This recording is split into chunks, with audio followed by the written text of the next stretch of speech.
Bank പച്ചക്കറി കൃഷി ചെയ്യണമെന്ന് സഹകരണ വകുപ്പും സംസ്ഥാന സർക്കാരും അതിൻ്റെ ഒരു നിർബന്ധമാണ്.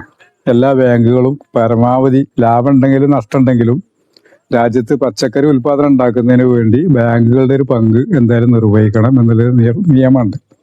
അപ്പോൾ ഞങ്ങൾ ഈ സ്ഥലം 3 ഏക്കർ ഞങ്ങൾ ലീസിനെടുത്ത് കെയർബെഡിൻ്റെ പച്ചക്കറി പൊതുവെ നഷ്ടമാണ്. എന്നാൽ പൂക്കൃഷി നടത്തി ആളുകളെ ആകർഷിക്കാനും അവർക്കൊരു കൗതുകം ആയിക്കോട്ടെ എന്നുള്ള രീതിയിൽ ഞങ്ങൾ ലാഭം ഉദ്ദേശിച്ചിട്ടല്ല, നാട്ടിലെ ആളുകൾക്കൊരു വിനോദവും ഒരു ഉല്ലാസവും ഒക്കെ ഉണ്ടാകുന്നതിന് വേണ്ടി ഞങ്ങളെ കഴിയുന്ന ഒരു പദ്ധതി തയ്യാറാക്കിയതാണ് കഴിഞ്ഞ കൊല്ലത്തിലല്ല, കഴിഞ്ഞ 4 മാസം മുമ്പ് ഈ ചെണ്ടുമല്ലി പൂന്തോട്ടം.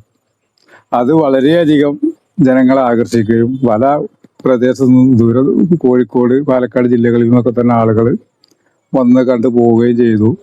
തുടർച്ചയായിട്ട് നിങ്ങൾ ഇത് ഉണ്ടാക്കണം എന്നുള്ള രീതിയിൽ അവർ നിർബന്ധിക്കാനും ഒക്കെ തന്നെ വന്നപ്പോഴാണ് ഞങ്ങൾക്ക് വീണ്ടും ഇതിന് പ്രചോദനം കിട്ടിയത്.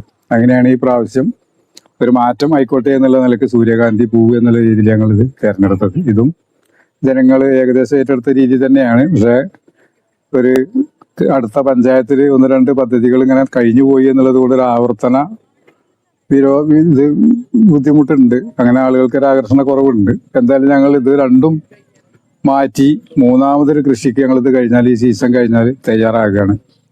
ഈ വയനാട്ടിലൊക്കെ ഇപ്പോൾ നടന്നുകൊണ്ടിരിക്കുന്ന പൂപ്പൊലി എന്നുള്ള രീതിയിൽ വിവിധ ഇനം പൂക്കളുടെ ഒരു പ്രദർശനം ഇവിടെ നടത്താനാണ് ഞങ്ങൾ പദ്ധതി ഇട്ടിട്ടുള്ളത്.